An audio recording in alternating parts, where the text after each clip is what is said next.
Good morning, everybody, and welcome to our webinar again today. So this is our 6th webinar in our business support webinar series in collaboration with Nordens, and this webinar today is on profitability. So those of you that attended our previous webinars will be familiar with our presenters, but for those of you not attended before, just wanted to introduce you. So I'm Greg Guilford, I'm the CEO of HR Solutions, and we've got Joe Sword, who's the Head of Strategic Business Planning at Nordens and is the main presenter today. We also have Ati Marden, our digital marketing exec, who's available to help with any technical issues that you have throughout the webinar. Before I hand you over to Joe, I just want to explain how you can ask questions throughout the webinar today. Obviously, you are all unmuted. That's just so that Joe can deliver his presentation easily, but we do want you to ask as many questions as possible. And to do that, you've got a chat panel in front of you that should look something like this. And you see the little tab there that says questions. You might need to expand that to put your question in, but if you just put your question in there, that will come to us as organisers, and at the end of the session we'll ask Joe as many questions as we can. We also try to make these as interactive as possible, so we will be running a series of polls throughout the session, and Joe will then be talking through some of the results as well. If you have any problems, you can also just put that in chat and we can answer those for you as we go. So this is an interactive session, so hopefully you have your pen and paper ready to take as many notes as possible, and then just don't forget to ask as many questions as you want of Joe, so we can get those done at the end of the session. So today is on profitability, and without further ado, I'll hand you over to Joe, who will talk you through the rest of the webinar. Brilliant, thanks Greg. Hi there everyone. So as Greg mentioned, my name is Joe Sword. I'm the Strategic Consultancy Director at Nordens, and we've worked with thousands of businesses over the years, and because of this we believe that we have the ability to support and help many of you move your business to the next level, and we want to make this and our support services available to as many people as possible. So during the first lockdown we created our Interactive Accelerator advisory program, and it's based on the Wheel of Success. And in our wheel, there are 7 segments, and the webinar series that we're doing with HR Solutions focuses on each of these in turn. So the 7 areas that we'll be looking at are why, vision and goals, sales and marketing, mindset, cash flow, systems and processes. We've already been through all of these on the previous 5 weeks. So if you've missed any of them and are keen to watch them, I think Greg and the team are going to make a recording available. And we've got profitability to look at today, and last but not least, team and culture will be next week. And we feel that the program that we've developed helps with some of the biggest headaches business owners face, namely advice, direction, different perspectives and accountability. And based on this, the program will give you bespoke advice from our team of consultants and special guests, access to like-minded business owners from a variety of different sectors to give you different thoughts and perspectives, which also enhances your support network. And over the years, we've realised that having someone offer their thoughts and perspectives from a really impartial or unemotional point of view is actually a really underrated driver of success. But you'll also have that team of people to hold you accountable, which is proven to help you get results quicker. With a strong focus on goals and actions, we don't just help you build momentum, but we help you maintain it as well. And we found that these ingredients are key elements for success, and we've got a growing number of case studies from businesses and their owners who are thriving because of the program. And it's proven that working with others in a group setting like this can actually increase your success rate by up to 200%. So that gives you a real headline overview of our program. And now let's move on to today. So as mentioned, we're going to look at profitability today. And as Greg's already said, we're going to try and create an element of the interactiveness that you get on our program by using the polling system where you'll get a chance to share your thoughts. So what I'll do is I'll outline the area, give a few thoughts from our perspective, and then there'll be some polls with questions for you to answer. The answers will be anonymous, but what it will do is it will allow us to gauge where the majority of you listening today are positioned on each of the areas.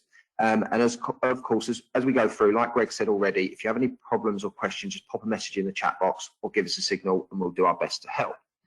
So profitability. So in a nutshell, there are 2 ways to increase your business's profitability: increase turnover or reduce your costs. Now, blindly doing either of these may cause you significant issues, such as overtrading or cutting costs to a level where you start taking shortcuts, which drops your standards and in the process will inevitably result in you losing more business than you actually gain. So this is where we advocate and promote so strongly having scenario-based forecasts in place. They're so key as it will help you understand how you can grow and scale in the right way. And too often we see businesses reporting on things like turnover and costs just on really one headline line, and then really struggling to understand what is causing their business issues. So the more you can drill down and understand the separate segments and the key drivers within your business, the more you will understand things, and it will help you make decisions. It's really essential that in these really moving times, as one market or product that was previously really profitable has actually deteriorated over the years, as costs have maybe been creeping up gradually, and you haven't realized how much until it's starting having a big effect on your overall profitability. And on the flip side, we see things where businesses have areas that were once sort of lost leaders, and they've now become really profitable in their own right due to advances in technology that we mentioned in our earlier webinars. So it's really, really important that you break it down to the necessary level, as it will give you much more clarity and expose issues and problems and highlight those areas that are going to be pivotal in you scaling. So the first thing that we'd like to discuss today is your break-even point. So what we're going to do is we're going to look at a really simple illustration on the screen. So in principle, break-even is relatively easy to work out. You add up all your overheads and you divide this by your gross profit margin. This will get you your level of turnover that you need to make to cover all your costs and break even. But break evens are valuable, but we like to take things a step further, and we do a break even plus profit, because what that does is it shows you actually how much profit you want to make. Because yes, of course, every business wants to break even as an absolute minimum, but really every business wants to and needs to make an element of profit. So you add your required profit to your break even figures, as we've shown on the illustration there. And in this hypothetical business with £10,000 costs and a gross margin of 20%, they need £50,000 worth of turnover to completely break even. But if they want to make £50,000 worth of profit, they need a £300,000 turnover. So in principle, break even is really easy to work out, but so many businesses don't actually do this on a regular basis. So what we'd like to find out to start off with today in the first poll will be, how many of the people on listening to the webinar today are really clear on your business's break-even point? And there are some variations to this. You can look at your cash break-even, which is sometimes different to your profit break-even quite significantly in certain businesses and certain industries. And also, if your business is seasonal, you can actually break this down into a monthly break-even if and where needed. So there's different ways and different junctions you can go off with this. But for the question, are you really clear on your break-even point? Let's just keep it really simple. The headline break-even number that you need to do as a business on a monthly basis to ensure that you're not falling into that loss position. So yeah, I think we're going to open the poll now. I think it's already open actually, and we're going to see how you feel as a business. And just be honest, you know, there's no sort of no harm in admitting that maybe it's something that you need to work on. Yeah. So yeah, about 70% have answered already, Joe. So I'm just going to give a few more seconds before I close and share. Sure. Okay. Okay. So that's interesting. So we've got a third of people who are really clear on your break-even point. Fantastic. And I would ask whether you're doing a profit plus break-even point at this point to give you that sort of target. And break-even point is really good because it helps you set targets and you can use it as a gauge. For those of you that have said you're not really clear on your break-even point, then I think it's something to address ASAP. You know, work out what that break-even point is and how much it's likely to fluctuate, because I think that's important as well. You know, certain businesses, certain industries, it's not as clear-cut.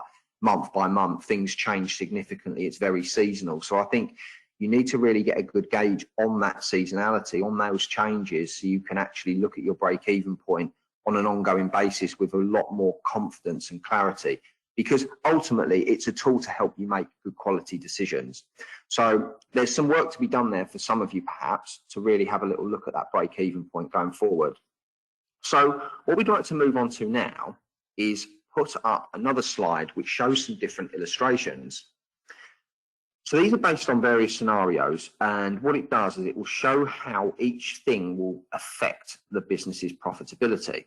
So for this illustration, we've used a hypothetical company turning over £1 million with a 25% gross profit margin and overheads of 100,000, which leaves it with a profit of 150,000, which equates to a 15% net profit margin.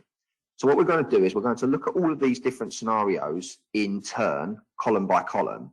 So the first scenario, what this does is it illustrates the impact of an inflationary increase to all of your costs at 2%, which is fairly cautious. I know there's not a lot in terms of interest at the moment, but we're seeing businesses increase their costs by at least 2% very regularly. So it's only a small increase, 2%. Does it really matter? The reality is it seems to happen on a regular basis. So we're talking sort of 2% per year here. And you can see just from this illustration how it can start eating away into your profit. So if you keep your prices the same and all your costs, and it is a big assumption here, not every single one of your costs will go up, but let's just say they did, all your costs go up by 2%, you can see just how much it hampers your bottom line profit. That 2% reduces your net profit down by £17,000. So it's an 11% hit on your net profit there. So that's something to bear in mind, that your suppliers and your costs are likely to be going up each year just by inflation alone. You know, that's without any sort of radical price increases from their end. So you need to be aware of that, that if you're not changing anything in your pricing, you're going to start losing profitability. And it's often forgotten about. So bear that in mind. The next scenario is an illustration of discounting. This is a really, really simple headline illustration where you literally discount your cost, your prices by 10%, maybe to stimulate new work, maybe to offer promotions to get more reach, to maybe branch out into a different market, perhaps.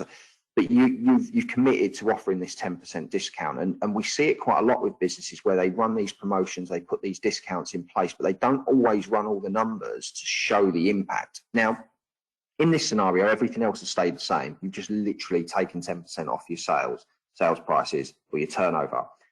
So in reality, it probably wouldn't work as clear cut as this, because realistically, you'd want to discount to generate more turnover. But let's just say, for example, you offered your existing customers a 10% discount to continue with you and all your other costs stayed the same. You can see the impact there of what it does to your net profit. You know, it drops it from 150,000 in the original scenario down to 50,000. So you're losing 2/3 of your profit by just offering that 10% discount. Now, like I mentioned, it probably wouldn't work like this exactly in practice, but it can show how quickly discounting can rupture and destroy your net profit. So it's something to be really cautious with. I believe that discounting, such as loyalty bonuses and things like that, can be a useful tool to adapt in your business. But you just have to be careful and analyze it to make sure that discounts you actually give are going to stack up against the work and the retention of customers that you're expected to keep and win. So the third scenario is one of the most interesting, as it shows that with a small 5% increase across the board, it results in a 33% increase to your net profit as a pound amount. So it goes from, your net profit goes from 150,000 up to 200,000 pounds just by a 5% price increase.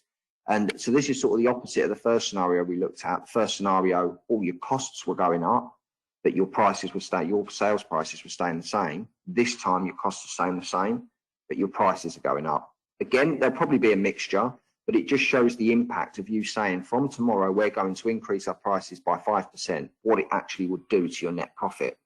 And so few businesses actually have a price strategy in that respect, in the sense of periodically we review and assess and increase and adapt our prices. So the next question for everyone today is around your pricing. And it's simply, when was the last time you increased your prices in your business?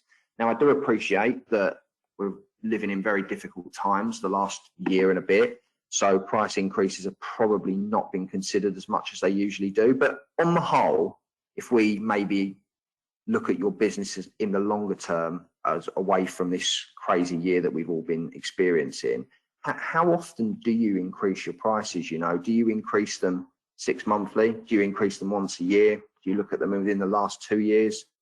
Do you increase them in a longer period than 2 years, or have you literally just kept your prices the same for a long time and you've never really considered it? So we'll open the polls again. It'll be really interesting to see where everyone is with this, because it's one that really varies between businesses that we've worked with over the years as well.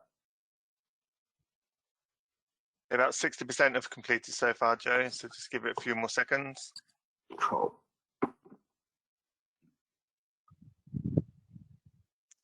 If one of these isn't completely relevant to you, just go with the one that's most relevant or the most realistic to where you actually are. Okay, I'm going to close and share. Okay, so there's a bit of a variety here as well. So those of you that have kept your prices the same for many years, I know there are some businesses, some industries where you are quite price sort of bound. So you may have to look at the other things that we're going to explore to maintain your profitability or even increase it, such as cost savings. But I think it's important to try and explore ways that you can either maybe look at different ways to generate more income if you are really price bound with your current customer base. Get a new market.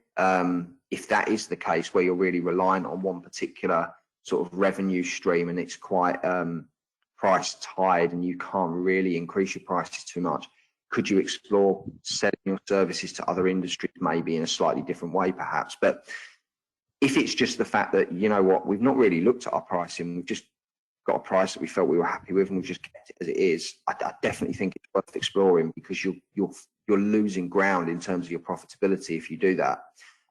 The similar sort of principle applies to those of you who increased your prices for the last 2 years.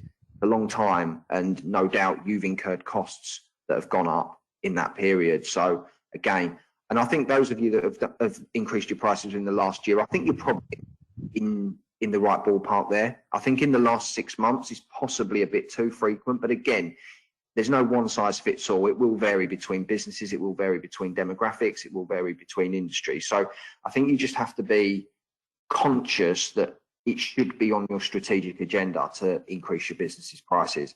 If you're doing it within a year, every year, I think you're probably in a good place.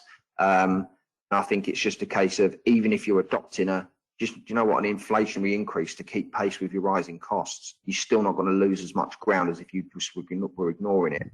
That's really interesting to see. So what we're going to do is we're going to go back onto the original slide and look at the remaining columns now. So the fourth column, this illustrates how 10% growth for the business equates to an extra £25,000 net profit. The illustration assumes overheads don't increase, which in reality they may do slightly, but it shouldn't really be a huge increase. Your overheads shouldn't be going up hugely due to growth in sales, because the reality is if they were that interactive with your sales increase, they'd be above the line in direct costs. So increasing your volume, of course, that will lead to more net profit, but it's not as lucrative in terms of percentage increases as a price increases. But of course, price increases is the easiest way to boost your profit, as it literally just goes straight onto your turnover and also straight onto your net profit. But again, there's only so much you can realistically raise your prices. So you need to really look and consider other ways of boosting your profit alongside this. So things to look at and consider. So upselling, so moving your customers onto a more lucrative or higher product or service. Shortening the purchasing period. So what we mean by that is getting your customers or clients to buy from you more frequently. Cross-selling, so selling complementary products or services to your existing customers. And diversifying. Now, there's a book called Blue Ocean Strategy, which I really like, because it explains how you can take aspects of products or industries and develop combining products or services with other industries. So you're basically combining two things and creating something completely brand new. And the example that they give that I really like in the book, it's with Cirque du Soleil. So they basically explain how they took the aging and really quite unattractive low-end circus industry and created a new luxury high-end industry by shifting the buyer group from what was historically children to adults who actually purchased the tickets for their children. So they were the users, the children were the users, but the adults were the ones that had to cough up the money and buy the tickets so the kids could go and see the circus. But what they did is they drew up the strengths of the alternative industries such as theatre, Broadway shows and opera to offer something really new to a more mature and higher spending customer base. So they basically made the circus from really quite low end and unattractive to something that was actually really pleasant and really enjoyable and quite in demand. It was quite a sort of a lucrative thing to go into, where the Broadway shows and they're quite seen as quite upmarket and classy, whereas the circus at the time was seen as something completely opposite. So they changed the view of what the circus and that was all about by creating this brand new industry, Cirque du Soleil. It's something really new and upmarket that people would be really, really excited to go and see, as opposed to the old circus industry where it wasn't really that attractive for the buyers of the circus, the adults. So I think really important here is understanding your customers' wants and needs. They play a really huge part here. And I think I might have mentioned this before, but simple things like conducting a client or customer satisfaction survey on a regular basis, it will really keep you on top of how they're feeling and what they're enjoying, what they're not enjoying through working with you. And it will give you ideas on how to improve things. So one thing to write down, if you're not already doing it, take this away from today. Carry out some form of customer feedback exercise, whether it's customer survey, whether it's a phone call, whatever it is. Get information from your customers about what they're enjoying from working with you, what they're not enjoying, because it will tell you so much and it will really help you shape your offering. Another good thing as well to look at is, we're going to look at team and culture next week, but having that ideas culture within your team. You as the business owner don't need to come up with every single idea, every single answer all the time. And if you've got that sort of comfortable atmosphere in your business where people are not afraid to share ideas, come up with ideas, maybe come up with creative off the wall thinking at times, it will really potentially help you explore new areas that you may not have considered yourself. Also, look at your competitors on a regular basis, see what they're doing, see what they do well, see what they do differently, as it may give you some ideas.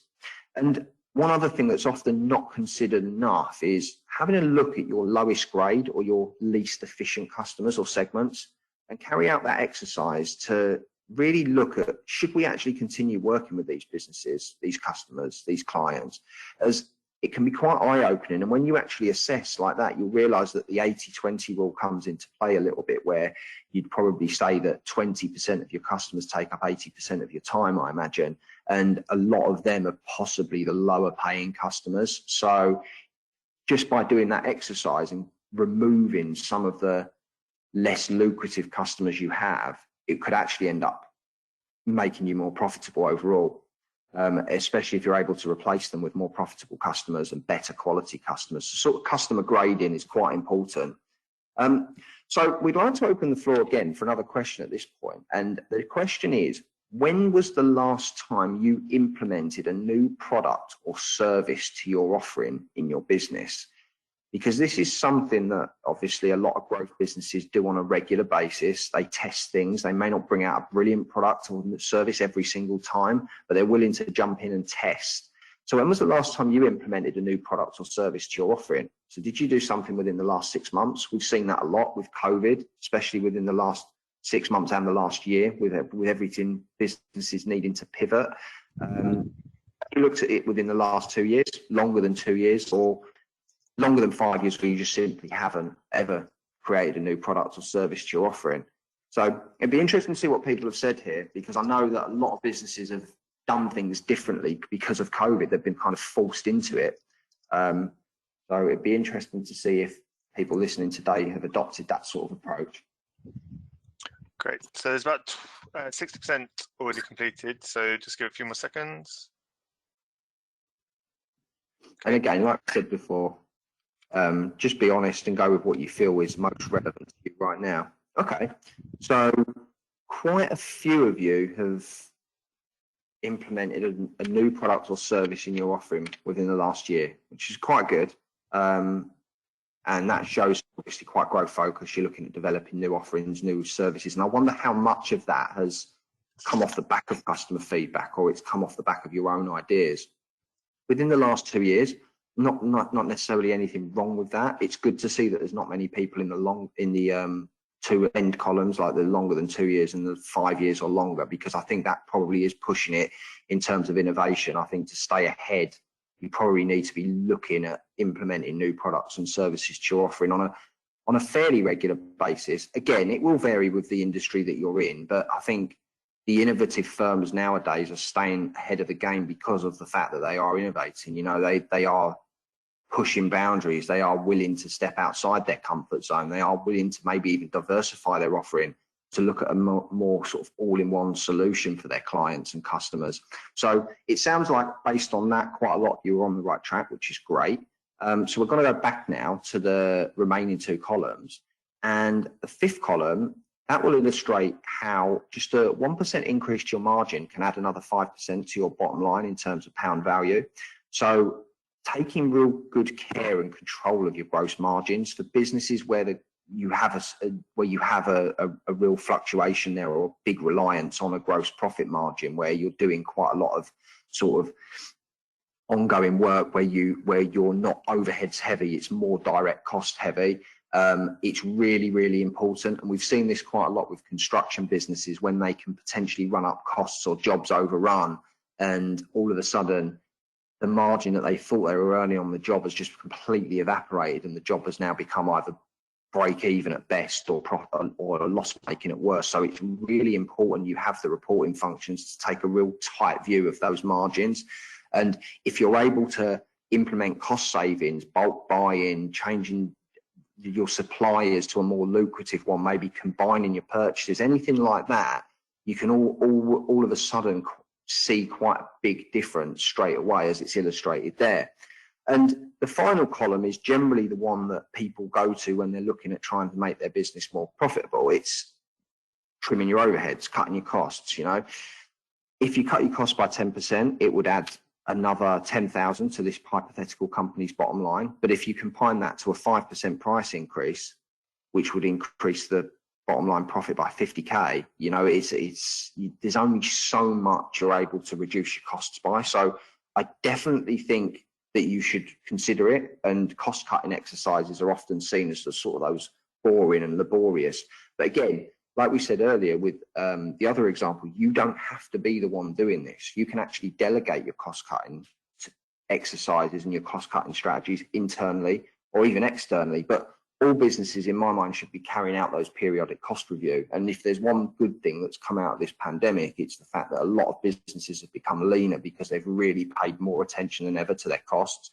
And like we've mentioned, prices rise pretty regularly and often more than inflation. And if we're encouraging you to increase your prices, other businesses, your suppliers, will be doing that too. So it's important that you stay on top of these, especially with the sort of the big direct purchases and things like phone contracts, insurance, light and heat. As often you'll get the introductory sign-up offer, and then the costs start creeping up quite gradually. And maybe if you've not got your eye on the ball, you might not see that, and you might just completely carry on blindly paying the bill. And during COVID, we've done a lot of sort of cash flow forecasts. We've carried out reviews and assessments on clients' forecasts, and the amount of clients and businesses that we've worked with that have basically said, oh, I didn't actually know we were still paying for that. You know, it's so easy to just incur a cost, especially if it's just thrown in with all the other costs and all the other things you have to think about in your business, but they do mount up. So make sure you're getting different quotes and comparing these so you're not falling victim to these unnecessary rises. And of course, the other thing that we're going to touch on next week, but staff and team members are generally one of, or if not your biggest cost. So as well as analysing whether everyone in your team is adding value, look at ways that you can actually automate some of the processes, perhaps using some of the things we discussed last week, which will improve your efficiencies, save you money, and therefore make you as a business more profitable. So the final question for today, I'd like to see most of you answering in the first option, but when was the last time you evaluated your cost and looked at ways of reducing these? So have you done it in the last 6 months, within the last year, within the last 2 years, or have you not looked at your costs really properly for 2 years or more? Like we mentioned with COVID hitting, I'd imagine most businesses have, at the very least, looked at their cost here in a real detailed way. But let's see where you're at with it.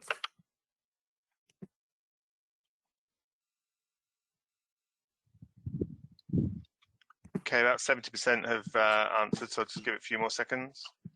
Cool.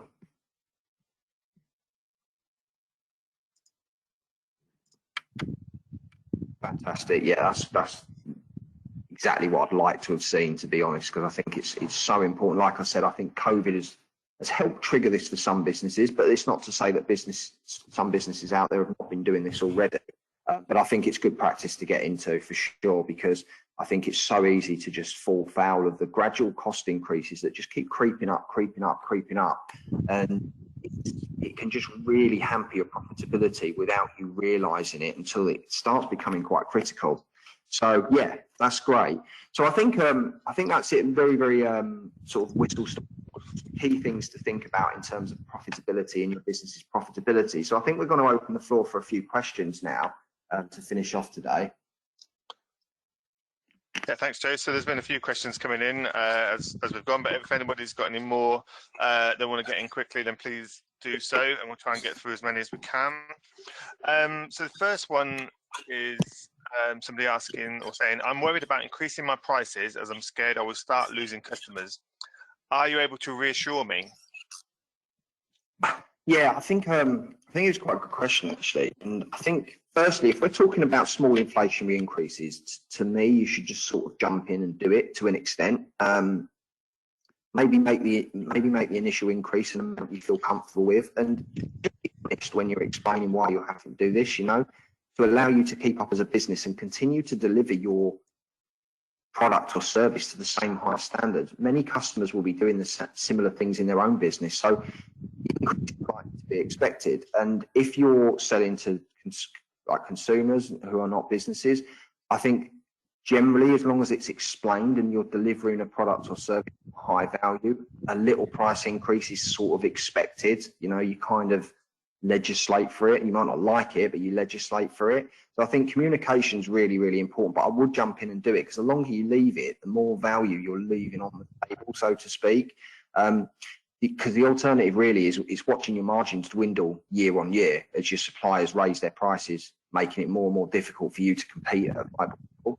And I mean, pricing is a huge area and it's well worthy of a webinar all to itself, and I feel you're sort of unlikely to ever reach a perfect price point for any given product or service to every single customer, as pricing is, really simple terms, relative to the value in which the buyer or user either perceives to or does receive. So some people will naturally value things higher than others, and that's why I think creating some form of option for your customer, it allows you to group more of them within an acceptable pricing band for their requirements. So what I would do as a part of your sort of pricing strategy or price alignment strategy is I'd look to consider whether your offering is wide enough in terms of options for customers, because if you just go to increase your prices and certain customers are resisting, have a little conversation with them, try and find out why that is. Because I think sometimes you can get feedback from your customers and realize that certain things that you think the customers really value, they don't actually value, in which case you can maybe remove that or dilute that from your offering and reduce the costs associated with it at the same time. So I'd look at regularly testing the market, look at what your competitors are charging and gaining feedback from customers about the specific elements, really drill down, ask them open questions.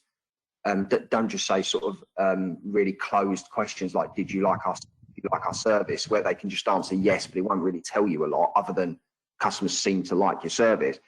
So ask those open-ended questions about specifics around your products and your service to try and gauge what they truly value, because to me, this is such valuable information. Like we've mentioned, instead of raising prices, the feedback could actually lead you to removing certain elements of your offering that you personally think are great, but the customers don't really care about, which will allow you to reach the goal of being more profitable, just in a different way.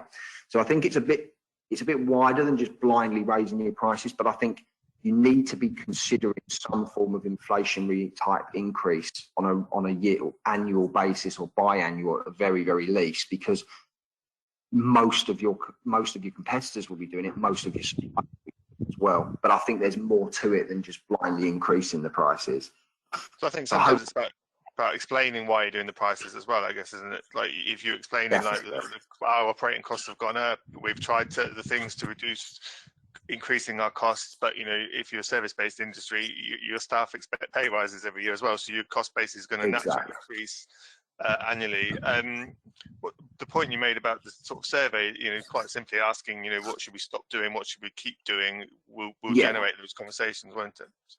Definitely, yeah, 100%. And like you said, customers generally value honesty. You know, if you can see you're being honest and you are delivering a product and service that they do really value, I don't think a small inflationary increase would be a stumbling block between them staying with you or leaving you. And I think it's one of them things. We've done this exercise a lot with many clients over the years, and they were similar, in a similar position. They were quite apprehensive. They were like, what if I start losing all my customers? They don't, you know, you don't, because customers do value what you do. And as long as, like you mentioned, as long as you communicate it honestly and you explaining why you need to be able to facilitate your team's pay increases to allow you to keep delivering it at such a high level, people will understand that, you know, and they'll be willing to pay a bit extra for it.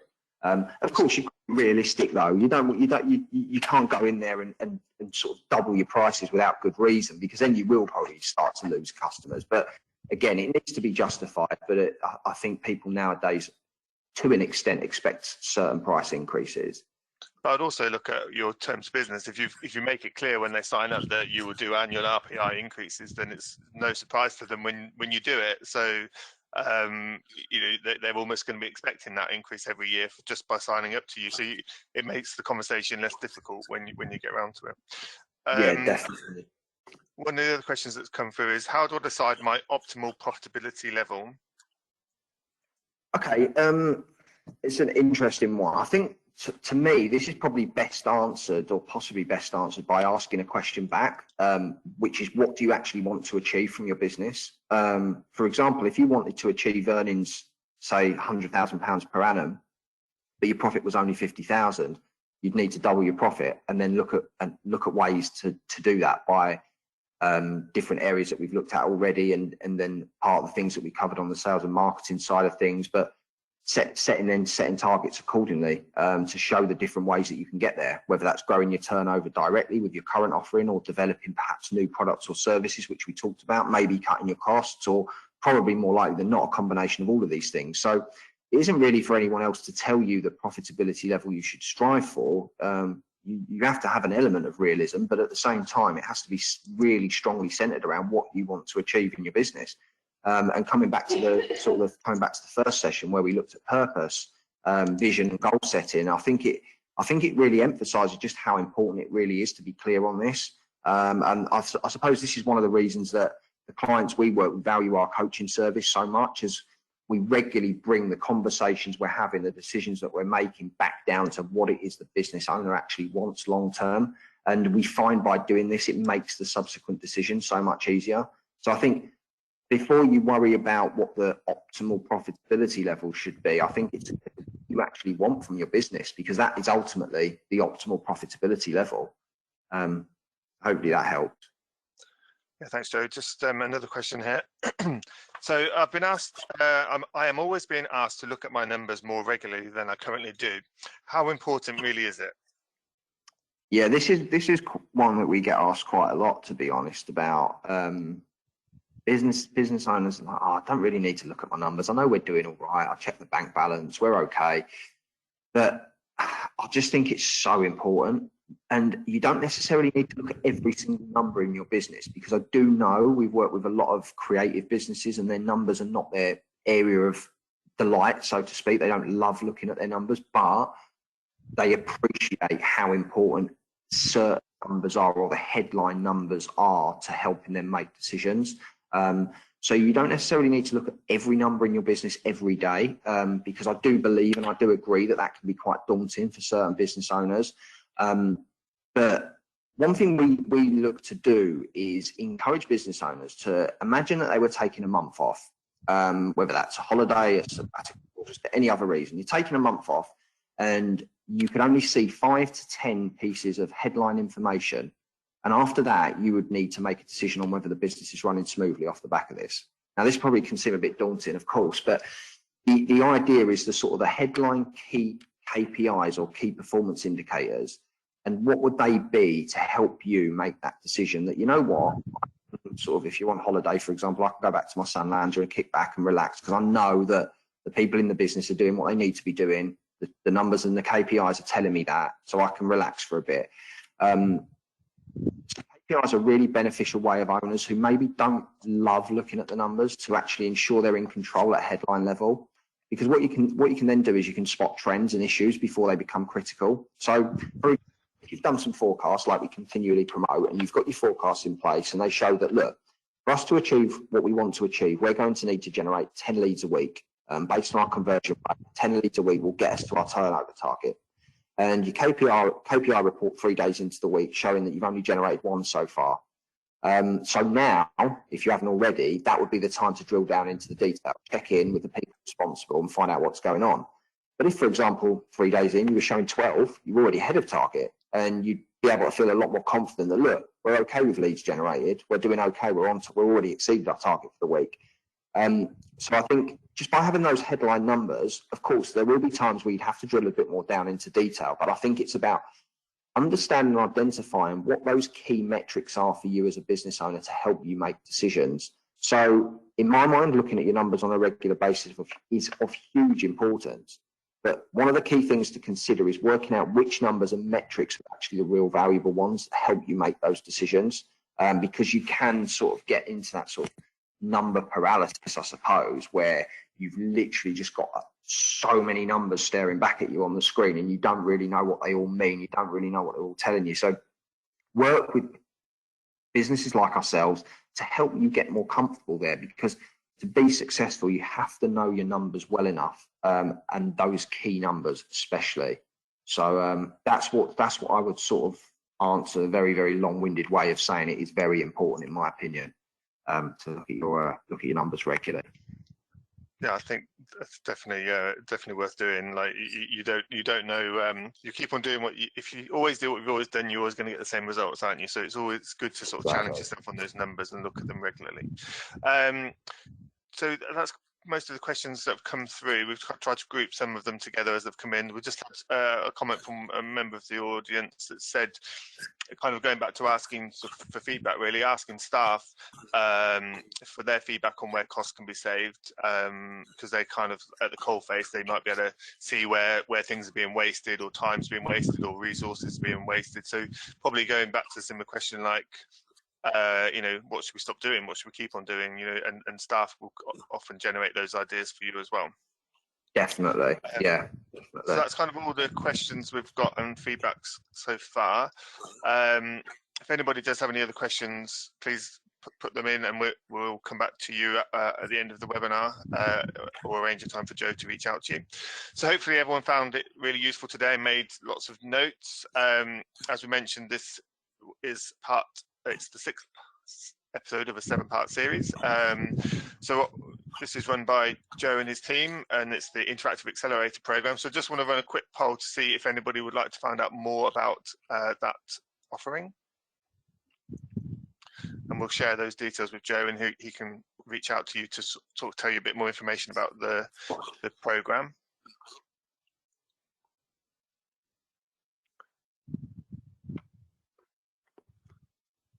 Okay, I'm just going to close that.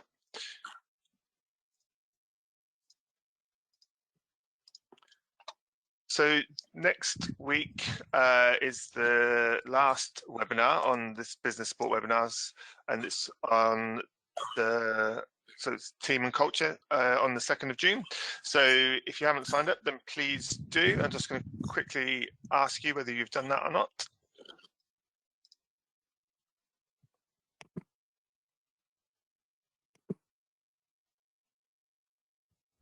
So quite simply, are you going to be joining our last webinar, or you're going to, which is great.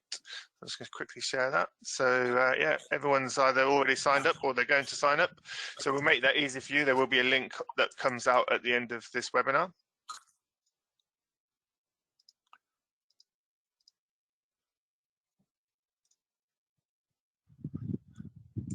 So we've also got some other webinars that are coming up as well. So these are more HR related ones. We just thought we'd share them with you. So how serious allegations can be handled safely? What are protected or without prejudice conversations?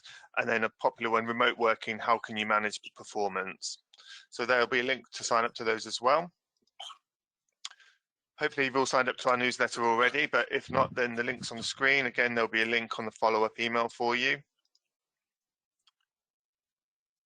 And if there is any other questions that we didn't get to today, then please do send them in to inquiries@hrsolutions-uk.com, and we'll make sure to share those with Joe and his team to come back to you outside of the webinar. There will be asking for some feedback on that email that comes out after the webinar as well, so please do share that with us, and we'll always strive to improve. And that just leaves me to say thank you once again to Joe for delivering the webinar today on profitability, and we're looking forward to the last one next week on team and culture. So thank you for your time today. Brilliant. Thanks, Greg. Thanks for having me. Thanks, everyone, for listening. See you next week.